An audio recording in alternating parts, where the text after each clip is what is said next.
I have seen a lot in my 40 years on this bench. I have watched the rich walk into my courtroom as if they had purchased the building, the air, and the very ground I stand on. I have watched the powerful try to use their titles, their connections, and their family names as a shield against the consequences of their own human failures. But what walked into my courtroom on that crisp November morning was something I had never seen before in 4 decades of service. A 32-year-old man who shoved a 1-year-old Vietnam veteran to the ground in broad daylight and then stood before me with his arms crossed and a smirk plastered on his face, a smirk that screamed, "I don't belong here, and I'll be out of here before lunch." That is the kind of arrogance that makes my blood boil. It is the kind of arrogance that believes it is untouchable because of who its father is. And let me tell you, that belief, it is a poison. And somewhere in the back of that courtroom, sitting in the gallery in civilian clothes, was the man who raised him, a man with a badge, a reputation, and 35 years of service to this city. And what that father did next, if you think you know how this ends, trust me, you don't. You are about to witness a story about power, privilege, and the exact moment when the shield of who you know shatters against the cold, hard wall of the truth. If you believe that no one is above the law, not the wealthy, not the connected, not the children of people in power, hit that subscribe button right now, because this case is going to change the way you think about accountability. This is not just a courtroom drama. This is a lesson in what real integrity looks like when the cameras are off and the gavel is in the air. The case file in front of me was explosive. It had already made the local news cycles before it ever reached my desk. State versus Marcus Holt. Case number 2024, CR 4417. Assault and battery on an elderly person. The victim, James Calloway, 71 years old, a Vietnam veteran, a man who spent 2 tours in the Mekong Delta dodging bullets so that people like Marcus Holt could live in a country where the law is supposed to mean something. Let me tell you about James Calloway before I tell you about the monster who shoved him. Because in my courtroom, the victim is not just a name on a piece of paper. He is the reason we have a society at all. James Calloway enlisted in 1971 at 18 years old. He served with the 101st Airborne Division, 2 full tours. He came home with a Purple Heart and a permanent limp in his left leg that never went away. After the military, he spent 30 years teaching high school history in a public school in the same city where he grew up. He coached baseball on weekends. He volunteered at the Veterans Support Center on Tuesdays. He walked his dog, an old golden retriever named Sergeant, through Riverside Park every single morning at 8:15 a.m. That was his routine, his peace, his corner of the world. And on November 11th, Veterans Day, that peace was shattered by a man who thought his last name made him a king. On November 11th, Veterans Day, a day of all days, a day meant for reflection and respect, Marcus Holt decided he was in too much of a hurry to care about anyone else's safety. He was behind the wheel of a black Mercedes, treating the park road like his private racetrack, clocking speeds over 50 miles per hour in a 15-mile-per-hour zone. James Calloway was doing what he did every morning. He had Sergeant, his old golden retriever, on a leash. When the car came barreling toward them, Sergeant, sensing the danger, pulled toward the road. James, with the instinct of a man who has protected others his whole life, stepped to the curb and raised his hand. It was the universal signal, just a simple, calm gesture. Slow down. He wasn't yelling, he wasn't aggressive, he was asking for basic courtesy. But Marcus Holt didn't just fail to slow down, he snapped. He put that car in park in the middle of the road, stepped out, and stormed toward James like he was coming for an enemy combatant. I want you to visualize this. A 71-year-old man, a veteran, standing there, defenseless, expecting a civilized exchange, and receiving a violent, unprovoked shove that sent him flying to the asphalt. He didn't just fall, he was put down. James hit the ground so hard he couldn't get back up. He was left with a fractured wrist, 2 bruised ribs, and a severe rattling concussion. He spent 3 nights in the hospital. And let me tell you, that pride I mentioned, it was tested. When the paramedics arrived, he was still on the ground, struggling to sit up because he didn't want to be a spectacle. He was too proud to be a victim, even in his own pain. And what did Marcus Holt do while an elderly man lay in agony? He stood over him with that same smirk and delivered the line that sealed his fate. "Next time, old man, keep your hands to yourself. My father runs this city. You have no idea who you just messed with. Then, like a coward, he got back in his Mercedes and drove away, leaving a hero bleeding on the pavement. He thought he was untouchable. He thought his father's title was a get-out-of-jail-free card. He thought he could outrun his own shadow. But what he didn't realize was that he was about to drive his life right into the one courtroom where names mean absolutely nothing. Justice doesn't take bribes, and it certainly doesn't fear police chiefs. When I heard the details, when I saw the medical reports, I didn't see a reaction. I saw the ugly, naked display of a man who had never been told no in his entire life. And I knew exactly how he would walk into my courtroom. He would walk in, expecting to own the air I breathe. He was about to learn that in my court, character is the only currency that matters, and his was bankrupt. Marcus Holt walked into my courtroom like he was gracing us with his presence. He wore a charcoal suit that probably cost more than the average monthly mortgage, and a watch that glittered with a quiet, expensive arrogance. His attorney, a man I had seen maneuver wealthy, entitled clients out of tight corners for years, trailed behind him like a well-trained shadow. He carried a leather portfolio thick enough to suggest he was prepared to argue every comma, every period, and every technicality in the book. That is the strategy, isn't it? When the facts are against you, you bury the truth in paperwork and procedure. Marcus didn't look nervous. He looked inconvenienced. He scanned the courtroom with the mild, detached interest of someone assessing whether the decor was up to his standards. He didn't look at James Calloway, not once. James was sitting in the front row, his wrists still in a brace, his purple heart pinned to his lapel, his posture radiating a quiet, dignified resolve. Marcus Holt, the man who had put that hero on the ground on Veterans Day, couldn't even acknowledge his existence. That told me everything I needed to know about the man standing before me. I called the case. Marcus stood, his attorney beside him, looking like he was ready to do battle. When I asked how he pleaded, the attorney jumped in like a reflex. "Not guilty, Your Honor. We believe the evidence is entirely circumstantial and the witness accounts are inconsistent." I didn't look at the lawyer. I leaned forward and looked directly into Marcus's eyes. "Mr. Holt, I asked you, not him. Do you have a voice? Or are you waiting for instructions?" Marcus held my gaze, that smirk still fixed in place, defiant to the very end. "Not guilty," he muttered. "Thank you," I said, my voice ice cold. "Now, let's talk about November 11th. I gestured to the prosecution. Officer Patricia Ewan took the stand, badge number 2218, a woman with the steady hands and clear eyes of someone who had seen it all. She walked the court through the timeline with surgical precision. She presented the 911 call logs, the corroborating witness statements, and the medical reports detailing the injuries. And then, she presented the piece of evidence that made the defense attorney shift uncomfortably in his seat. The security footage from the recreational center adjacent to the park. It was crystal clear, full color. The timestamp in the corner was undeniable. We played it on the courtroom monitor, and for the first time that morning, the oxygen seemed to leave the room. The entire gallery watched in absolute silence. There was the black Mercedes, moving at a speed that was visibly, dangerously absurd for a park road. There was James Calloway, raising his hand in that universal, desperate signal to slow down. Then, the car stopped. Marcus stepped out, his body language aggressive, his jaw set in a line of pure, unadulterated entitlement. The court watched the shove, that violent, unnecessary push that sent a 7-1-year-old decorated veteran, a man who had survived a war, sprawling onto the hard, unforgiving asphalt. The video showed Marcus standing over him for a beat, gesturing, shouting something, and then, the ultimate act of a coward, getting back into his car and driving away. The footage ended, leaving the courtroom in a suffocating silence. It wasn't the restless silence of boredom. It was the heavy, held-breath silence of people who have just witnessed a moral bankruptcy so profound it had to be seen to be believed. I turned my head slowly to look at Marcus Holt. The smirk was gone. His face had gone pale, and for the first time he looked small. "Still not guilty, Mr. Holt?" I asked. "Still not guilty, Mr. Holt?" I watched him closely. His arrogance was a suit of armor, but I knew exactly how to pierce it. He shrugged a casual, dismissive movement that made the air in the room feel heavy. He stepped into the road. "Your Honor," I reacted. "It's a reflex. You stop the car, you move the obstacle. It's not a crime to protect your own property." The gallery exhaled, a collective sound of disbelief.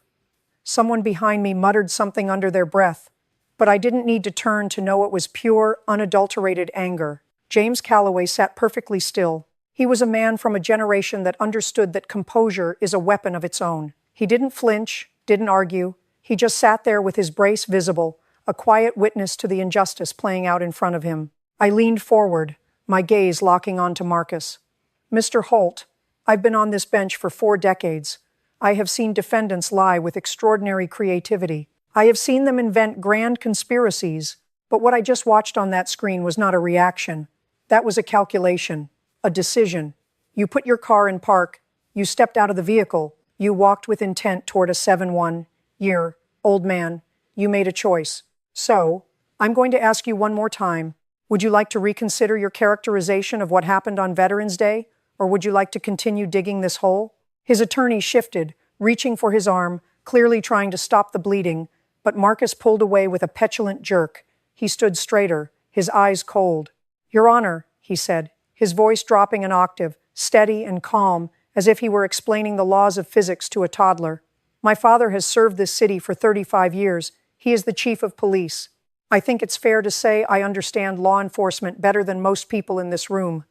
That old man was in the road, posing a hazard. I protected myself, and I moved on. The fact that I am even standing here is an absolute embarrassment to this court. The courtroom didn't gasp, it didn't shout, it went quiet, that heavy, suffocating quiet that is somehow louder than a scream. I slowly removed my glasses. Every veteran, every clerk, every cop in that room knew what that meant. The temperature in the room dropped 10 degrees. I didn't say a word for a long, agonizing moment. I just let him sit in the silence he had created. An embarrassment? I repeated, my voice quiet, cutting through the stillness like a razor. Mr. Holt, do you know who James Calloway is? He glanced toward James for the first time, a single, dismissive, fleeting look. No, Marcus said flatly. I stood up from the bench. I wasn't going to let this continue from behind the desk. I walked down to the front of the well. James Calloway, I said, my voice commanding the room. Would you please stand? James stood slowly, with the care of a man who had learned not to trust his own joints. He stood straight, despite the pain. He looked at me, waiting. Mr. Calloway, I said, would you please tell the court who you are? And as he began to speak, I watched the expression on Marcus Holt's face start to change, from arrogance to something much, much worse. James Calloway cleared his throat. His voice was quiet, but in that silent, packed courtroom, it carried the weight of a gavel. My name is James Calloway, he began.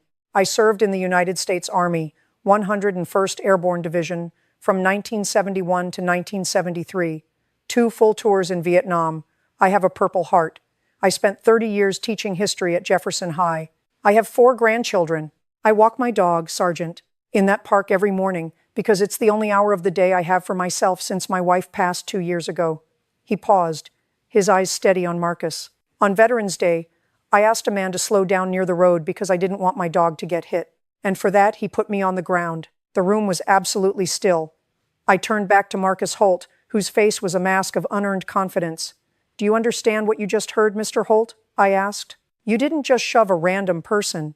You shoved a decorated combat veteran, a man who risked his life for this country, a man who spent 3 decades molding the minds of this city's children.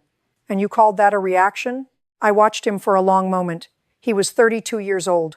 He should have been shaking with shame, but instead, he seemed irritated, as if the moral weight of what he'd done was just an annoying bureaucratic hurdle. His attorney leaned toward him, whispering something, likely advising him to keep his mouth shut, but Marcus leaned away. He couldn't help himself. The ego was in the driver's seat. Your Honor, Marcus said, his voice dripping with that same infuriating calm. My father is the chief of police. He will be speaking with the district attorney's office about how this case is being handled. I think you should be aware of that. And there it was, the moment the mask fell off, the reason this case had turned into a circus, the reason the cameras were rolling. I looked at him, not with anger, but with the cold, hard clarity that only a judge who has seen it all can possess. Mr. Holt, I said, are you attempting to tell this court that your father's position will influence how I conduct this hearing? He held my gaze, stubborn and blind to the fire he was walking into. I'm just saying, he knows people. I didn't answer him. Instead, I looked toward the back of the room. Chief Raymond Holt, I said, my voice echoing off the courtroom walls. Would you please come forward? The entire room turned. In the last row, a man stood up. Late 50s, gray at the temples, wearing a plain button-down shirt and slacks. No uniform, no badge, Chief Raymond Holt. He had been sitting there the whole time, a silent ghost in the gallery. He had heard every word his son had said. He had watched the footage. He had sat through the demeaning of James Calloway's service. And as he walked down that center aisle, the look on his face wasn't anger. It was something far worse. It was pure, unadulterated grief. James's voice had been soft, yet every word hung in the air like a heavy curtain. He spoke of Vietnam, of the Purple Heart, of the 30 years he spent molding the minds of this city's children, and of the quiet life he tried to build after the war, a life that was interrupted by a man who thought his last name was a get-out-of-jail-free card. When James finished, he sat down, and for a heartbeat, the courtroom felt like a cathedral. I looked back at Chief Raymond Holt. He was standing there, his hands clasped behind his back, the posture of a man who had held the line for 35 years. He looked at his son, the man in the expensive suit, and there was no pride in his eyes. There was only a profound, hollow grief. "Chief Holt," I said, my voice softer now, "your son has told this court on multiple occasions that your position and your relationships will influence the outcome of this case. I'd like to give you an opportunity to speak to that directly." The room seemed to tilt. Every eye was locked on the chief. He took a breath, a long, shaky inhale, and stood at attention. "Your Honor," he began, and his voice, usually steady, cracked just a fraction. "My son is wrong. He has always been wrong about that. I have spent 35 years serving this city. I have put people in handcuffs who wore the same badge I wear. I have built a career on the idea that no one is above the law, and that includes my family." He turned, his gaze drilling into Marcus, who looked like he wanted to shrink into the floor. "That includes you, Marcus." Marcus opened his mouth to interrupt, to defend himself, to play the victim, but his father just held up one hand. It was the same hand that had directed traffic, stopped riots, and protected this city, and it stopped his son cold. "I am here today not as the chief of police," Raymond continued, his voice hardening, gathering strength from his own pain. "I am here as a father who failed to teach his son the most important lesson I know, that a badge, whether it's mine or the idea of mine, is not a shield from consequences. It is a responsibility to uphold them." I watched Marcus. The smirk was gone. The arrogance had evaporated, replaced by a look of dawning, terrifying realization. He wasn't the powerful son of a powerful man anymore. He was just a defendant, and for the first time in his 32 years, he was alone. "I am asking you," the chief said, looking directly at me, "to give this man the full weight of what the law provides. Don't reduce it because of my name. Don't adjust it because of my years of service. James Calloway served this country. He spent 30 years educating children in this city, and on Veterans Day, my son put him on the ground. That deserves a real consequence." He paused, his face etched with agony. "If anything, I'm asking you to be harder on him than you would be otherwise, because he needs to understand that my position has never been his to use, and today is the day he learns that." I turned to Marcus. "Mr. Holt, look at your father. That is the kind of man a name is supposed to stand for. Start working on becoming that." I didn't need any more testimony. I reached for my gavel, not with malice, but with the solemn duty of the bench. I sentenced him to 120 days in the county correctional facility, suspended, pending full compliance. 200 hours of community service at the exact same veteran support center where James volunteered every Tuesday. No desk work. He would carry the equipment. He would hear the stories. He would serve the men he had deemed hazards. And he would undergo 1 full year of documented anger management. Chief Raymond Holt stood at attention. His voice was steady, but I could hear the tremor in it, the sound of a man watching his son's world crumble because he, the father, had the courage to let it happen. "Your Honor," he began, and his voice cracked just a fraction. "My son is wrong. He has always been wrong about that. I have spent 35 years serving this city. I have put people in handcuffs who wore the same badge I wear. I have built a career on the idea that no one is above the law, and that includes my family." He turned, his gaze drilling into Marcus, who looked like he wanted to shrink into the floor. "That includes you, Marcus." Marcus opened his mouth to interrupt, to defend himself, to play the victim, but his father silenced him with a single, sharp word: "Marcus." It was the authority of 35 years of service condensed into one syllable. Chief Holt turned back to me. "I watched the footage this morning, Your Honor. I've read the medical report. I know what my son did to Mr. Calloway, and I am here today, not as Chief Holt. I am here as a father who failed to teach his son the most important lesson I know, that a badge, whether it's mine or the idea of mine, is not a shield from consequences. It is a responsibility to uphold them. His voice cracked on the last sentence, but he pulled it back. I'm asking you to give this man the full weight of what the law provides. Don't reduce it because of my name. Don't adjust it because of my years of service. James Calloway served this country. He spent 30 years educating children in this city, and on Veterans Day, my son put him on the ground and drove away. That deserves a real consequence. He paused, his face etched with agony. If anything, I'm asking you to be harder on him than you would be otherwise, because he needs to understand that my position has never been his to use. And today is the day he learns that. Marcus looked like the floor had vanished beneath him. He was 32, in an expensive suit, and for the first time in his life, the Holt name was poison, not protection. He turned to his father, his voice barely a whisper, "Dad." But the chief just stared back, unmoved. "Marcus, be quiet, listen." I leaned forward.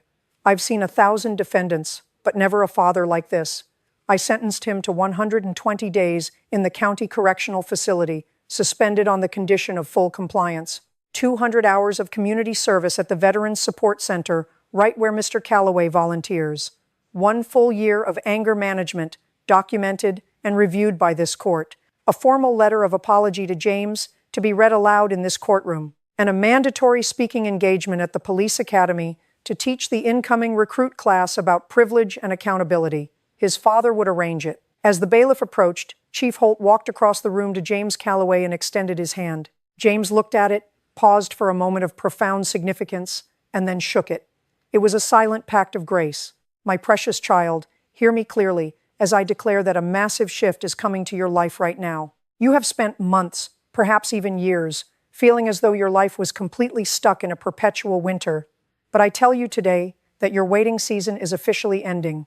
Do not look at the current lack or the obstacles in your visible surroundings and assume that nothing is happening behind the scenes. What was delayed in your life was never denied.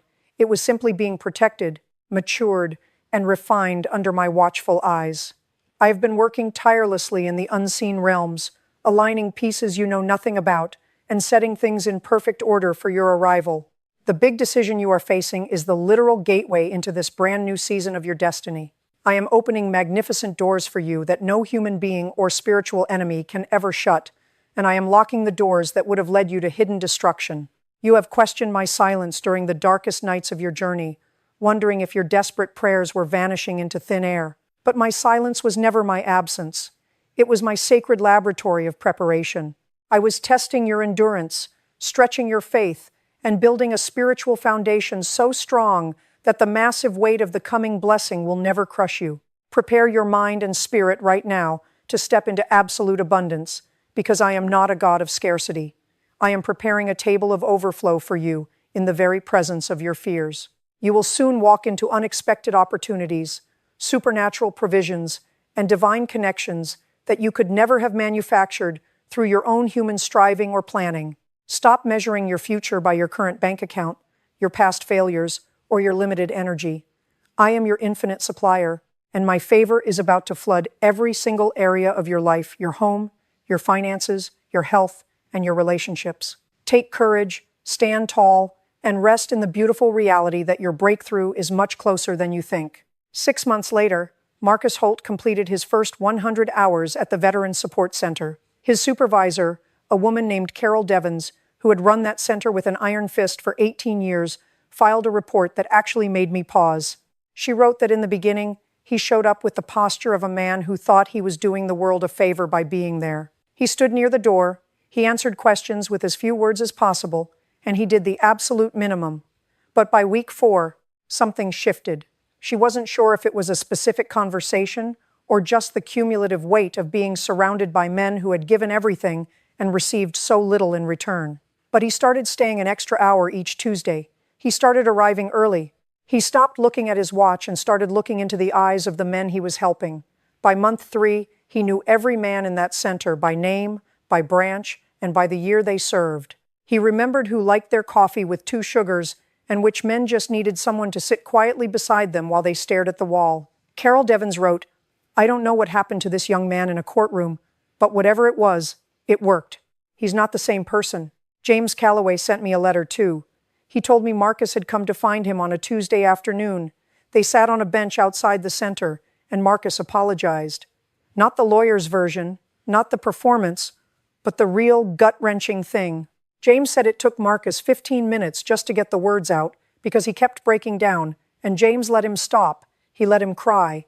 And then James told him about Vietnam, about what it feels like to come home to a country that wasn't sure it wanted you back, and about learning to find peace in small things. A morning walk, a good dog, a park you know by heart. James wrote at the end of his letter, I think that young man is going to be all right. I think his father's choice that day was the best thing that ever happened to him, and I think my dog would have liked him. I will never forget that sentence. I will never forget Chief Holt walking down that center aisle, knowing he was about to break his own heart to do what was right, or James Calloway, standing with his brace and his purple heart, offering grace instead of vengeance. I will never forget that the law, when applied with both firmness and dignity, can do something a prison sentence alone never could. It can change someone. It doesn't always. I want to be honest about that. Not every Marcus Holt becomes the person who stays late to sit with veterans. Some leave the courtroom and go right back to who they were, but some don't. And the possibility that a single decision, a single moment of real, unvarnished accountability can redirect a life is why I still put this robe on every single morning. My father came to this country with nothing, working construction in the heat, and he used to tell me that the law is the great equalizer. It is the one place on this earth where a man with no money and a man with every advantage must stand on the exact same ground. He believed that, and I have spent my entire career trying to make that true. Not just as a principle, but as a practice. Cases like this remind me that it is possible, that when a father chooses honor over protection, when a veteran stands with quiet dignity, and when a young man who thought he was untouchable finally feels the weight of his actions, the law becomes what it was always supposed to be, a mirror. The lesson here is not the drama of the courtroom. The lesson is that the most powerful thing in any room is not the gavel, it is character. It is the choice each one of us makes about who we want to be when the moment comes that truly tests us. Justice is not just what happens in a courtroom, it is the choice every one of us makes when someone we love does something wrong. When they misuse power, when they act like they are above the rules, do we stand up or do we look away? Choose wisely. Every single time. Choose wisely. Thank you for watching. If you believe that no one is above the law, hit that subscribe button because these are the stories that need to be told and the conversations that need to be had.